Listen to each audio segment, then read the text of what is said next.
SPUFalcons.com. Here with first-year men's basketball head coach Grant Leep.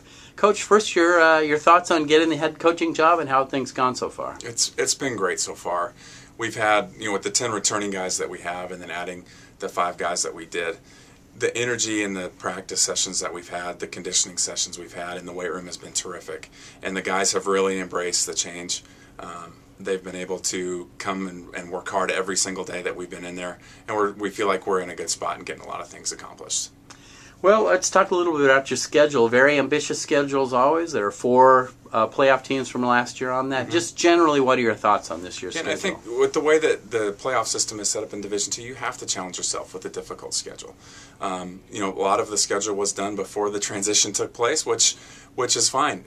We have 10 guys back that have kind of understood and gone through the gauntlet of a college basketball season before, and now it's time for our new guys to get incorporated into that, and then our returning guys to step up into larger roles. So we need to challenge ourselves with that difficult schedule and go play the best competition that we can. Well, you mentioned challenging yourself. You do that right off the bat with an exhibition game at Brigham Young.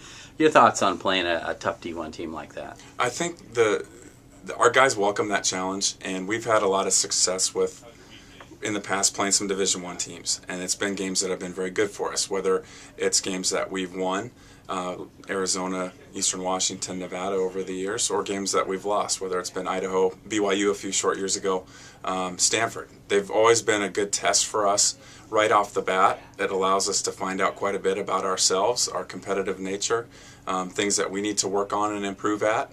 And then it's just a great challenge and a great atmosphere and in a terrific place to play a college basketball game. Great. Well, then you come home on November 5th, have an exhibition game against Lewis and Clark. Then the regular season starts. You've got back-to-back home tournaments. That'll get you 4 home games off the bat.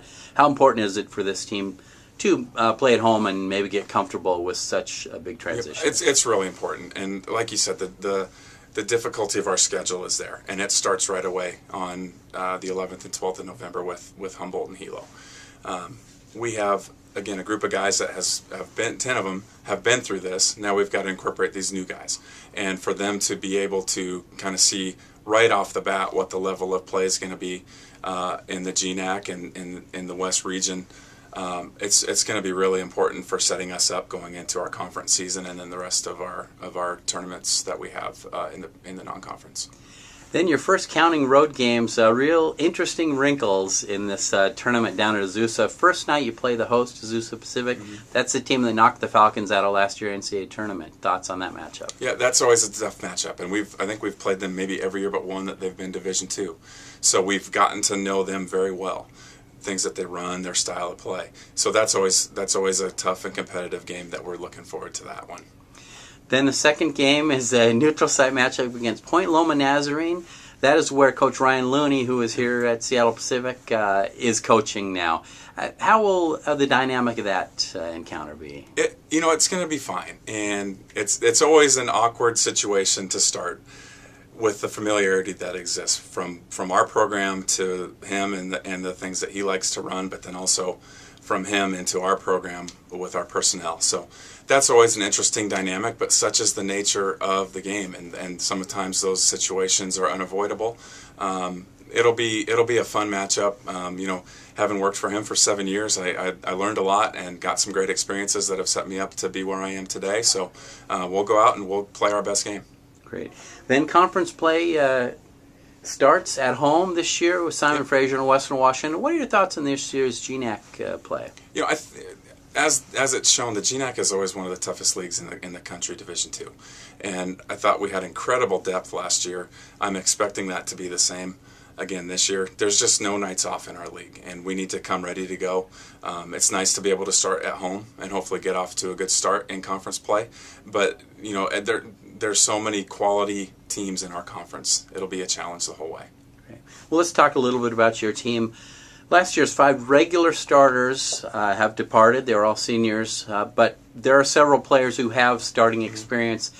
Just your thoughts on returning players.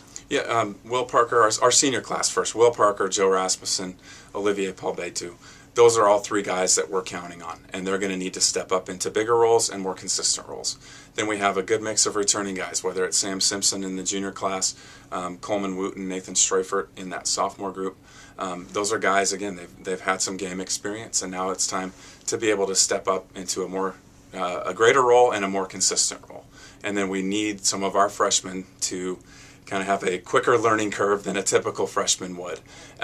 Some of them are going to be asked to play right away, right off the bat, and we're going to need them to be able to be in the right condition to contribute, but then also keeping that right mental mind frame, understanding that our season is longer than a high school season, and it's a little bit more of a grind, and they need to embrace that and be able to contribute consistently. One of the interesting things about two of your new additions is they are brothers, the Millers. Mm-hmm. Looks like they could really make an impact this year. Talk about them. Yeah, we need them to. And Trey has some versatility as far as First, he started out of Division I school, so he understands the level of play, and now coming to us. We need his leadership. We need his athleticism. He gives us a lot of different looks offensively. He's a very versatile player. And then Tony has shown from the jump his offensive ability, and we're going to need him to be able to help us scoring, but we also need him to help us on the defensive end and with his rebounding. He led the Kinco League in scoring and rebounding the last 2 years. I've always felt that rebounding translates from high school to college, so I'm hoping that bears fruit for us this year. Lastly, let's go back to your transition to head coach. Mm-hmm. First, we got a guy who played basketball at Mount Vernon locally here, then across town at UW, and has been assistant here at SPU. How does it feel to finally be a head coach? It's a dream come true. I mean, when I started coaching, this is what I was working for, was to be a head coach. And to be able to have my first experience be at a place with the success and tradition that SPU has had, I couldn't feel more blessed. I'm fired up and excited. I've taken a lot of notes over the years as far as how I would want a program to develop and grow and move forward. So it was really nice because we just kind of hit the ground running. And then to be able to bring in Kegan Bone as an assistant and Mike Ladd as an assistant, I feel like those are two guys that, like our team, they're young and they're hungry and they're ready for a bigger role and a greater role to help develop their careers as well. Great. Thanks so much, Coach. Appreciate your time and good luck this season. Thank you.